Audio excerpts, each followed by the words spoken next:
Hey Gabe, it's nice to have you here. Welcoming you to Brazil and having this wonderful time. You have been writing down things about salespeople. We have a paper together about relationship manager. Right. But first, let me thank you for inviting me. I have had a wonderful visit, and everyone has been very, very welcoming. It's an incredible school, and I hope to visit again soon. Yeah, our research started with the supposition, or I guess the idea, that salespeople's jobs and relationship managers, people who are in charge of dealing with the customer, has changed over time. From my perspective, these people have to be really important intermediaries in their firm. They bring into action the resources that their company has to solve their customers' problems, but a lot of times those resources sit there stagnant, and it's up to the relationship manager to go find them and get them. And we've looked at this in a bunch of ways. The very first project we had looked at the limitations of the formal arrangement that the firm has, and how that really doesn't allow the sales manager, the relationship manager, to get what they need, so they create their own informal connections, ways to get the stuff they need from inside their firm. We have one that looks specifically at being an intermediary and the kinds of intermediary types that you can be, and which are better and which are worse, and how that combines with what you know about the customer. So if you know a lot more about the customer, it turns out that you're better at knowing where to go and how to put it into use. And it's important also to make a remark about the context we are dealing with. I mean, usually relationship marketing, we are talking about the individual salesperson dealing with a customer. But in our projects, we actually look the individual within the organization, right? I mean, the connections that they have within the organization. And the term we're using, the term that you mentioned, is really important: relationship manager. Most of the time in marketing, it's an outward-facing management function as a salesperson. Right. You're managing a relationship outside your company. But now we're taking that as a more complete perspective. You're also managing the relationships inside your company. So it's really about managing all the relationships that you need in order to get the resources that you need to build and maintain and develop and grow relationships. Yeah. And take it from a more higher perspective, we draw from literature outside the marketing, right? I mean, we go for social network literature, we go for organizational behavioral literature, because it's important to understand how, you know, those individuals deal with the other people within the company. Maybe we can stress this a little bit more. What do we mean about this intermediary?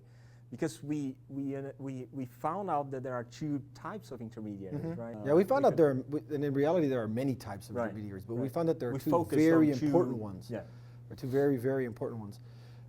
And this helps to, what we're trying to do, as you mentioned before, is really take it from the perspective of marketing and use these other ideas and theories we find and other practices to inform how this happens in marketing. And what we found was that there's two ways that you can go get stuff and put it into place on the behalf of the customer, so that the customer is better off. The first is you can be a broker, where you can make deals. I have this and you need that, and I can give that to you, and I can give it to you, and I can trade. In that way, I can kind of alter how things go in the firm and what they're used for. And that's very, very important, because having influence over that means I can customize something to the way the customer needs it. The other is what we called just a general kind of station over which a lot of resources flow. If I'm that kind of person, that means that I have more access for my customers to all the attributes and features and resources and assets that my firm has, and I'm able to help them more completely than if I wasn't. So somebody who doesn't have, in an informal environment, those kinds of flows coming across them, that kind of resource trading, they won't be able to have as much to offer their customers as someone who does. How about for any sales manager that wants to, get more information, get to understand more how things are going in terms of this evolution of, teaming versus kind of like spanning, right? I mean, yeah, we rely on very pretty standard, traditional social network approaches to the methodologies. I would think about a CRM system with contacts that you input into an account. Talk to this person, talk to that person, talk to them about this. We exchanged those kinds of things, where we can figure out who's part of your group. Or you can actively ask people who's part of their advice network or their friendship network, and begin to track them over time. Emails could be a way to do it. But we use very mathematically rigorous, because software automatically, if you put this data in the right form, will tell you who the most central player is, who the big brokers are.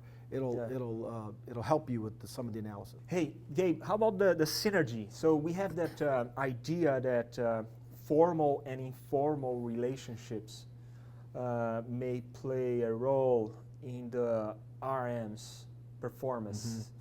We first ask for all the RMs to identify who are the ones that they go for when they need advice, they need any kind of information about the product or the way to deal with the customer.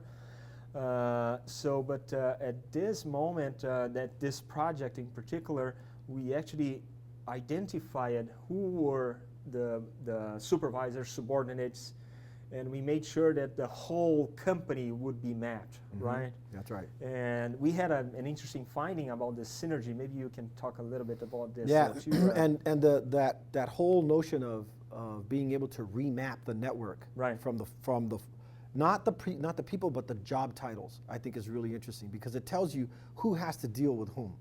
Right. You're obligated, not as an individual liking them. It's your job, and the firm has set up this way of its arrangement. So the general intuition, I think this has probably been our most success, and some very interesting insights. The general intuition is that at some point that setup will fail you as a salesperson, as a relationship manager. They won't be able to give you the things you need to do your job. Kind of like to you're serve your going customers. To be trapped, right? You're trapped a little bit, yeah, or you're limited. Right. Might be a better way to put it. So if you need something, they can't give it to you. So what ends up happening is people create their own informal connections to get the things that they need. So if the firm gave you a certain set of relationships, I go out and I create a complementary set of relationships that will further enhance, and that's the idea of synergy. It'll make it even better, stronger, more important. And I think that's something that's very unique, because we always would depict them as separate, as you know, one not influencing the other. Yeah. And that's a big insight. That's interesting. And one more thing is about the performance, right? I mean, we are very careful in identifying the performance indicators that make sense for the RMs, Yeah, right? that's right. And we always look for the objective measurements, right? Yes. So it's total sales, margin, sales of new products, and conversion of prospecting. Yeah, it certainly adds to the strength of what we found, because these relationships, not only do we know that they exist, but we also can trace them to better performance. Right. And if we do that at the individual level, that means that we do that at the firm level, as it's aggregated across all the individual people. So it adds to the value of the firm, to the importance of the research for understanding how to manage salespeople, because their job is changing, right, and relationship managers.